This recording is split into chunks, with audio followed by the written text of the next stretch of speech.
people can park in these lots for free, but some cars have definitely overstayed this welcome.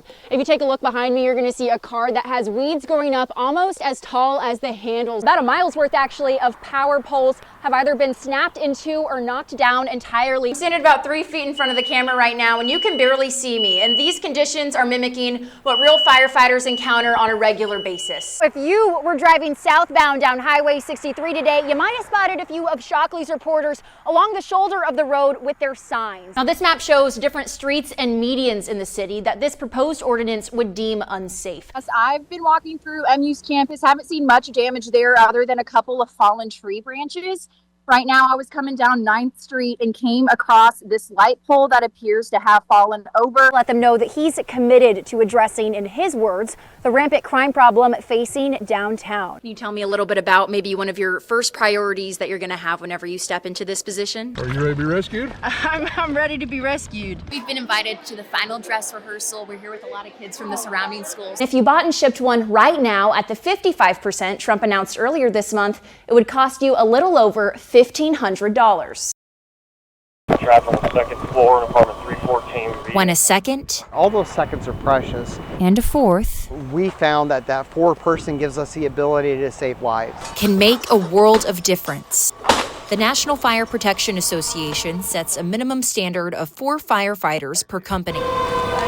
But the Columbia Fire Department has only operated regularly with 3 people per company. So the first bedroom is complete. You're moving to the second. 4-person staffing is critical for our public safety as much as it is for our members who are working on the streets. It's the most critical when firefighters are searching for victims in burning buildings. When we did the 3-man version, it took all 3 of us. We all went into one room, come down, and go to the next one, versus we have 2 people go to the next room, and then we can get a whole another part of the apartment and accomplish more quickly. I'm standing about 3 feet in front of the camera right now, and you can barely see me. And these conditions are mimicking what real firefighters encounter on a regular basis. In this real condition training, it took firefighters nearly half the time to rescue 2 people with the 4-person team versus the time it took with a 3-person team. CFD needs 42 new firefighters to meet this standard and hopes to hire them in phases, with phase 1 bringing in 12 firefighters to staff the ladder trucks,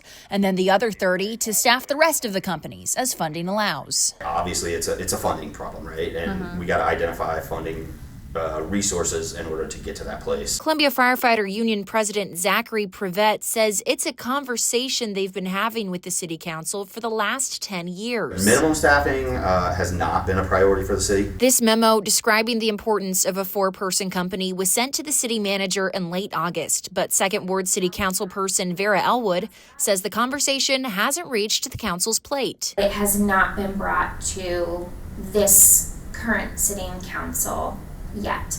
I'm hoping it makes it across our desk soon. But that budget money has recently been used to fund other new positions on the city payroll. And we have found the ability to do that in the budget. So we need to be finding the room in the budget for the fire positions. Chief Schaefer says the city manager is supportive of the staffing plan, but the residents would need to pass a separate public safety sales tax to fund it. It's important for the public to understand that we can do this job much more efficiently with more people.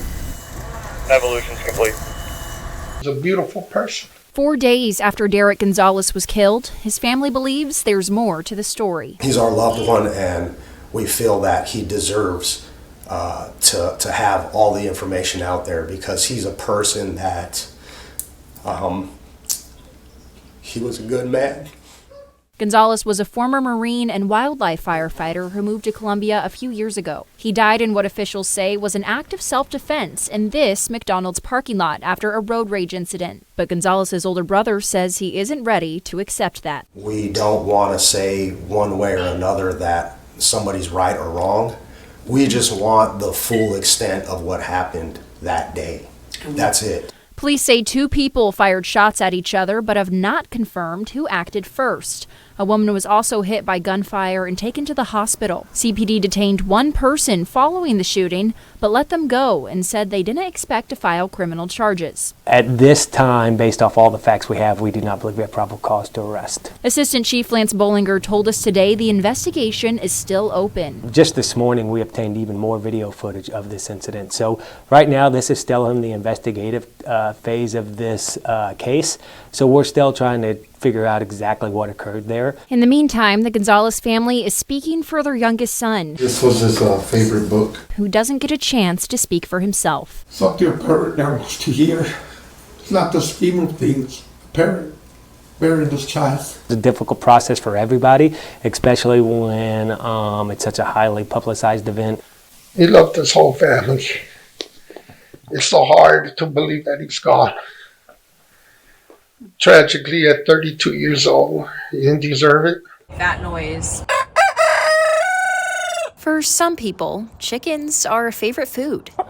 But for people like Annika Miller, Chuck and Cluck, they're a favorite pet. This is June that's coming up to you. She's probably my friendliest. Last year, Missouri lawmakers approved a bill that let homeowners raise up to 6 chickens on their property, despite any existing rules from an HOA. I don't know, there's just something amusing about something running without arms that also cracks me up.